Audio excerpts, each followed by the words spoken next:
Om Swastiastu, perkenalkan nama saya Kadek Dwi Astuti dengan NIM 21110110003 dan rekan saya Kadek Diah Puspitasari dengan NIM 21110110004. Jadi di sini kami akan menjelaskan mengenai percaya dengan adanya Atman, yaitu Atman, jiwa dalam diri manusia. Submateri yang akan kami bahas, yang pertama ada pengertian Atman, yang kedua ada sifat-sifat Atman, yang ketiga hubungan Atman dengan Brahman, dan yang terakhir adalah ajaran tatua dalam Atma Prasangsa. Yang pertama yaitu pengertian Atman. Atman berasal dari kata an, artinya bernafas. Dengan bernafas itu maka makhluk hidup bisa hidup. Jadi nafas itu adalah sebuah kehidupan. Definisi Atman yaitu makin berkembang mencakup seluruh aspek kehidupan, jiwa, roh, serta pribadi roh itu. Atman sebagai hakikat dasar kehidupan manusia yang dianggap roh atau jiwa yang menyebabkan manusia itu hidup, mengalami rasa senang dan duka, tetapi disadari bahwa jiwa atau Atman itu kekal, tidak pernah mati, dan karena itu suka dan duka itu bukan sifatnya. Atman itu merupakan percikan terkecil dari ide Sang Hyang Widi yang berada di dalam tubuh manusia. Dengan demikian, Atman tersebut sebenarnya ide Sang Hyang Widi itu sendiri. Dalam kitab Bhagavad Gita menjelaskan sebab Najayante Mriyate wa kadacin nayam butwa bawite wan abyah ajo nityah saswato yam purano nabhayante hanyumani sarire, yang artinya Atman itu tidak pernah terlahirkan atau tidak pernah mati. Ia setelah ada, tak akan berhenti ada. Ia tidak dilahirkan, kekal sejak dahulu ada. Dia tidak pernah mati saat badan jasmani mati. Dengan demikian, Atman memiliki dua pengertian, yaitu yang pertama, Atman dalam arti Parama Atman yang disebut juga Brahman adalah Atman dalam bentuk dan kedudukan serta sifat transdental. Yang kedua, Atman dalam arti Jiwatman adalah jiwa atau Atman yang ada pada setiap makhluk hidup sehingga makhluk-makhluk ini berjiwa dan hidup. Menurut ajaran agama Hindu, Atman atau jiwa berasal dari percikan kecil dari Brahman yang berada di dalam diri setiap makhluk hidup. Atman menurut ajaran Hindu adalah Brahman atau Tuhan yang ada di dalam diri manusia. Atman yang menganut paham hukum sebab akibat. Jika orang di dunia ini berbuat baik, maka Atmannya juga akan baik. Sebaliknya, jika Atmannya berbuat jahat, maka Atmannya itu juga akan jahat. Kemudian yang kedua ada sifat-sifat Atman. Oleh karena Atman itu merupakan bagian dari Brahman atau Sang Hyang Widi, maka Atman pada hakikatnya memiliki sifat sama dengan sumbernya, yakni Brahman itu sendiri.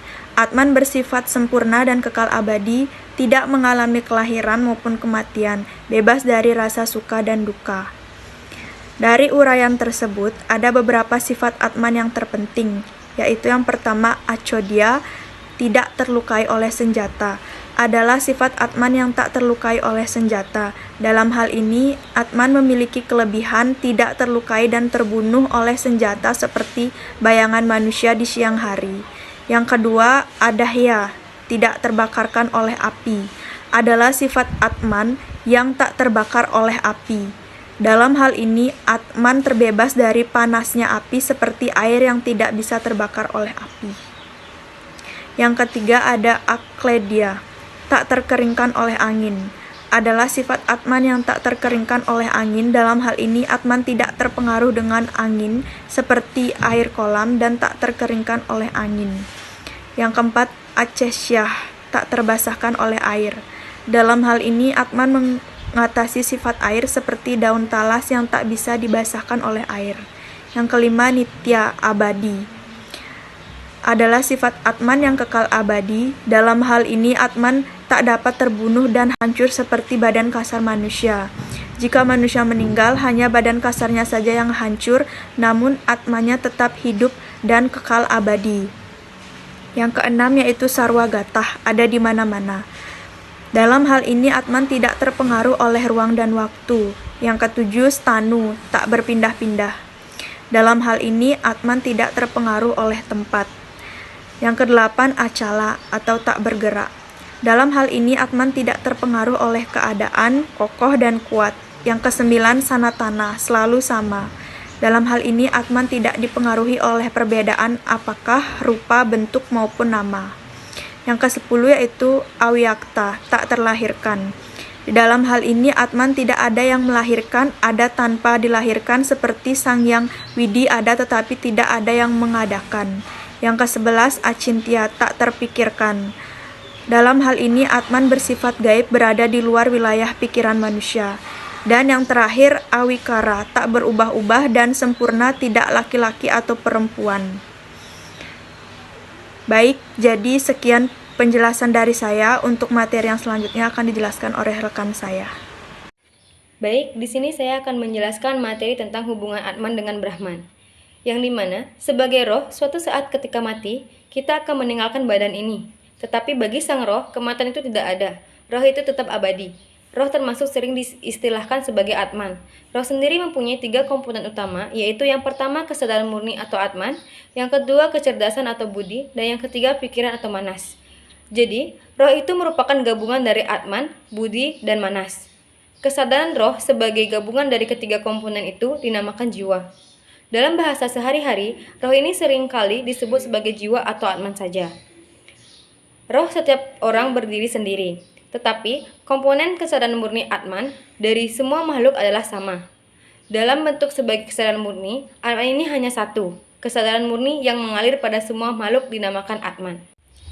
Gabungan kesadaran murni dari semua makhluk hidup adalah Brahman. Atman sebagai kesadaran murni adalah bagian dari Brahman. Jadi Atman dan Brahman merupakan satu kesatuan. Atman Brahman Akyam, Atman dan Brahman adalah sama. Atman adalah secara bagian dari Brahman.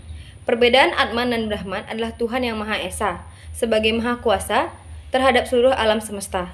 Sedangkan Atman adalah Maha Kuasa terhadap badan jasmani yang dihidupinya saja. Untuk mudah dimengerti, maka Atman disebut sebagai tetesan dari Brahman. Atman yang berada dari Brahman di seluruh badan jasmani menghidupi seluruh organ tubuh, namun tidak dapat dirasakan. Tak terpikirkan tanpa wujud, tidak laki-laki maupun perempuan, sehingga manusia tidak mengerti tentang Atmannya sendiri. Dalam Taittiriya Upanishad Brahmanan Wali 2, bagian 1-5 dinyatakan bahwa badan tersusun atas 5 selubung atau kosa, mulai dari yang paling luar yaitu Anamaya Kosa, Pranamaya Kosa, Monamaya Kosa, Vijamaya Kosa, dan Nananmaya Kosa, yang membentuk badan kasar atau Stula Salira, badan halus atau Sukma Sarira, dan badan penyebab Antakarana Sarira, di mana kedudukan Atman berada pada badan penyebab yang mengakibatkan keseluruhan badan. Brahman yang meresapi badan dan mengenakan suatu wujud tertentu mendapatkan nama sebagai Iswara atau roh kreatif, Hirayagrapa atau roh alam semesta, dan Virat atau alam semesta, yang dikenal sebagai konsep Tri Suparna yang mutlak, yang dipahami demikian itu pada dirinya, terlepas dari ciptaan apapun disebut Brahman. Dari Rigveda 10.16.4 menyatakan tentang bagya yang tak terlahirkan atau ajo bagah, yang merupakan unsur abadi pada manusia, yang jangan dibingungkan dengan badan, unsur kehidupan, pikiran, dan kecerdasan, yang kesemuanya ini bukanlah sang diri atau Atman, tetapi hanyalah pengungkapan luarnya saja. Diri sesungguhnya merupakan suatu keberadaan dan kesadaran diri murni yang tak terkondisikan oleh bentuk-bentuk dari pikiran dan kecerdasan. Kemudian ajaran Tattwa dalam Atman Prasangsa. Karma pala Tattwa dalam kisah Atman Prasangsa, karma dapat berarti berbuat, bekerja, berusaha. Jadi, secara sederhana dapat dikatakan bahwa karma merupakan sebuah perbuatan dan usaha. Kemudian lebih lanjut dijelaskan bahwa setiap karma pasti ada akibatnya. Perbuatan yang baik menghasilkan yang baik dan sebaliknya. Meminjam istilah dari Swami Vivekananda, do good be good. Ketika dia ditanya seorang anak kecil, apa sebenarnya agama itu?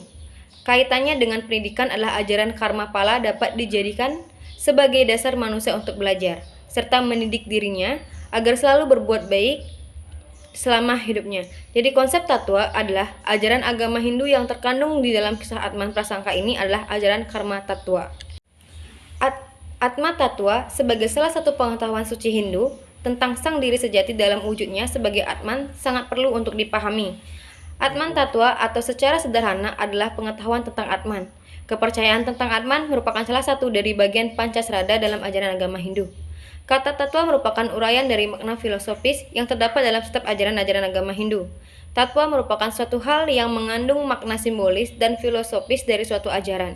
Dalam hal ini adalah ajaran agama Hindu. Kisah Atman Prasangsa terkandung nilai-nilai tattva yang penuh dengan ajaran agama Hindu, sehingga tattva dapat diartikan memiliki arti dan fungsi penting. Dalam kisah Atman Prasangsa ini, ajaran tattva tercermin pada kutipan sebagai berikut. Selanjutnya ada Atman laki-laki yang kurus kering, hanya tulang yang dibuat oleh kulit. Saking lamanya merasakan penderitaan dan berteduh di bawah pohon waduri yang hanya berdaun cuma sehelai, Atman saking kurus dan sengsaranya sampai tak kuasa bangun, sangat terharu sang bagawan penyarikan melihatnya. Atman tersebut merintih dan sangat berharap kepada sang kepala Kartini. Atman sangat tersebut bernama Sang Tutula. Prihati-hati sang kepala mendengar rintihan Atmannya. Sang Tutula, apalagi manusia seperti ini tak menemui ajalnya, namun terkandung juga nasib dan suratannya. Demikianlah kata beliau dalam hati. Karena tak henti-hentinya mendengar rintihan sang Atman, keadaan itu dilihat juga oleh sang penyarikan. Atman yang kurus, kering sedang berteduh di bawah pohon waduri yang berdaun cuma sehelai. Beliau pun mendekati seraya berdiri di tempat itu. Bagawan penyarikan bersabda kepada semua Atman yang sengsara atau papa neraka, apa kiranya yang menjadi sebab sehingga kami para Atman menderita sengsara yang amat sangat? Semuanya itu bersumber dari dirimu sendiri. Pada saat dahulu atau waktu kamu masih hidup, kamu tak bisa bikin ketentraman dan selalu tidak menaati atau mengingkari segala sesuatu yang diajarkan oleh dharma dan agama untuk mencapai kesempurnaan lahir batin. Banyak dosa yang menghambat kepentingan orang banyak. Tak pernah mengaturkan dana punya kepada Tuhan yang maha kuasa maupun kepada sesama manusia. Dari kutipan tersebut, karma pala tattva di atas kisah Atma Prasangsa, karma dapat berarti berbuat, bekerja, berusaha. Jadi secara sederhana dapat dikatakan bahwa karma merupakan sebuah perbuatan dan usaha. Kemudian lebih lanjut dijelaskan bahwa setiap karma pasti ada akibatnya. Perbuatan yang baik menghasilkan yang baik dan sebaliknya juga. Baik, demikianlah materi yang telah saya sampaikan. Baik, jadi dari materi yang sudah dipaparkan tadi, izinkan saya membacakan kesimpulannya, yang dimana Atman dalam agama Hindu dipandang sebagai kesadaran yang sejati yang memberikan kekuatan hidup pada badan jasmani. Di dalam kitab Upanishad disebutkan bahwa pada hakikatnya Atman itu adalah Brahman. Hal ini dinyatakan dalam kalimat Brahman Atman Aikyam, yang artinya Brahman dan Atman itu satu adanya. Brahman adalah asas alam semesta, sedangkan Atman adalah asas hidup manusia. Mengenai sifat-sifat Atman, setiap penganut agama Hindu itu tidak bersedih hati menjumpai kematian, karena yang mati hanyalah badan kasar, sedangkan Atma tetap hidup. Baik, sekian penjelasan dari materi kami. Mohon maaf jika ada kesalahan. Akhir kata, saya tutup dengan Parama Santi. Om Santi Santi Santi Om.